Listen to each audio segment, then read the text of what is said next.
আবির 14 নম্বর অঙ্কটা পড়ো তো। মতিন সাহেবের মাসিক আয় ৫,৫৫৫ টাকা এবং তার মধ্য থেকে তিনি ১৩,৮৭৫ টাকা বাড়ি ভাড়া বাবদ ব্যয় করেন। কবির সাহেবের মাসিক আয় ৪৮,০০০ টাকা এবং তিনি বাড়ি ভাড়া বাবদ ১,১৪,৪০০ টাকা ব্যয় করেন।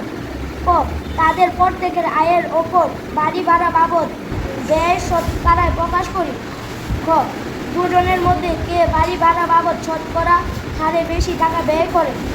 আচ্ছা, এখানে দেওয়া দুইটা তথ্য দেওয়া আছে, সেম সেম না, শুধু নাম ভিন্ন। একজন হচ্ছে মতিন সাহেব, আরেকজন কি কবির সাহেব। এটা হচ্ছে মাসিক দুজনেই, একজনের বেতন পায় ৫৫,৫০০ টাকা এবং বাড়ি ভাড়া দেয় কত ১৩,৮৭৫ টাকা। আবার কবির সাহেবের বেতন পায় হচ্ছে ৪৮,০০০ টাকা আর বাড়ি ভাড়া দেয় কত ১৪,৪০০ টাকা। আমাদের বের করতে হবে তাদের প্রত্যেকের আয়ের উপর বাড়ি ভাড়া বাবদ শতকরা ব্যয় প্রকাশ করতে হবে, ঠিক না? তাহলে আমরা মাসিক আয় হচ্ছে ৫৫,৫০০, তার মধ্য থেকে বাড়ি ভাড়া টাকা ১ টাকা, মানে মাসিক আয় ১ টাকা হলে খরচ কত হবে এবং মাসিক আয় ১০০ টাকা হলে খরচ কত হবে, ঠিক না? বুঝতে পারছো? তাহলে চলো করি। মতিন সাহেব ৫৫,০০০ টাকার মধ্যে বাড়ি ভাড়া দেয় কত টাকা?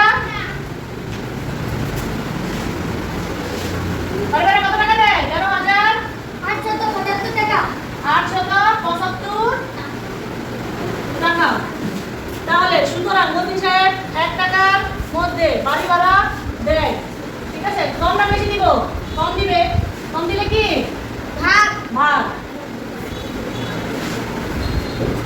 তারপর যেহেতু আমাদের শতকরা প্রকাশ করতে বলছে, তাহলে কত টাকার মধ্যে? ১০০ টাকার মধ্যে। ১০০ টাকার মধ্যে বাড়ি ভাড়া দেয়, এখন বেশি দিবে।